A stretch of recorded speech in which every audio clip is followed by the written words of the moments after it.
आजची रेसिपी सुरू होते एका छोट्याशा मागणीने. आता मी बनवणार आहे चटपटीत कुरकुरीत अशी पुदिन्याची शेव.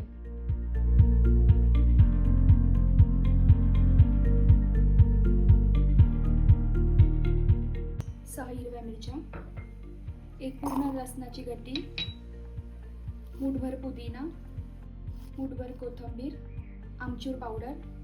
यात थोडं पाणी टाकून बारीक मिश्रण करून घेते.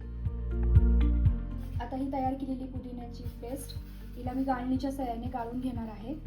यामध्ये थोडंसं पाणी जास्त ठेवलं जेणेकरून हे मिश्रण नीट पद्धतीने गाळता आलं पाहिजे. हे जाडसर घट्टसर जे आहे हे यातून काढून घ्यावं लागतं जेणेकरून शेव बनवताना हे जाळीमध्ये अडकत नाही. हे उरलेलं मिक्सरच्या भांड्यामध्ये थोडंसं पाणी टाकून ते सुद्धा मी गाळून घेतलं आहे. आता उरलेलं हे जे ड्राय मिश्रण आहे तर याला मी नंतर पुदिन्याच्या चटणीमध्ये वापरणार, म्हणजे हे वेस्ट जात नाही. आता यात मी थोडासा हिंग टाकला आहे. हा हिरवा कलर आहे, हा ऑप्शनल आहे, पण शेवला चांगला कलर येण्यासाठी तो वापरतात. 3 वाट्या बेसन पीठ मी गाळून घेतलं आहे. आता थोडं थोडं पाणी टाकून याला मळून घेते. बेसन पीठ मळताना खूप चिकट होतं, तर अशा वेळेस आपण हे मी ते 2 चमचे तांदळाचं पीठ टाकलं आहे.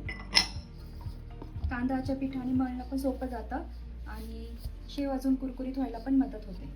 बेसन पीठ मिळताना खूप चिकट होता, पण तेलाचा हात लावून सगळं पीठ एकजीव करून घेतलं आणि पीठ एकदम नरम आहे जेणेकरून शेव काढताना जड जात नाही. हे 5 मिनटं मी झाकून ठेवते. चाळणीची मऊ बाजू वरून ठेवायची आणि जी काटेरी बाजू आहे ती बाहेरच्या बाजूने येणार, म्हणजे शेव आपली बाहेरून निघताना काटेरी निघते. तोपर्यंत जो सोऱ्या आहे त्याला मी आतून तेल लावून घेतलं आहे.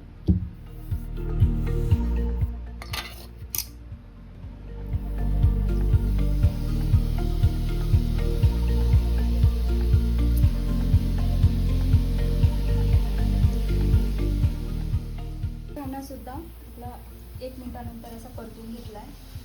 पलटल्यानंतर बघा किती मस्त गोल असं टेक्स्चर वाटतंय.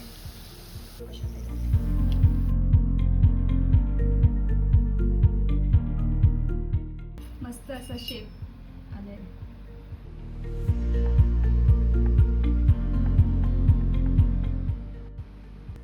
तर तयार आहे आपली गरमागरम अशी चटपटीत कुरकुरीत पुदिना शेव. मम्मा झालं का?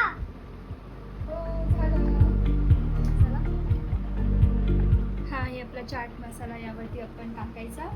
चल खाऊन दाखव. वाव, आवडली? चल खा पोटभर.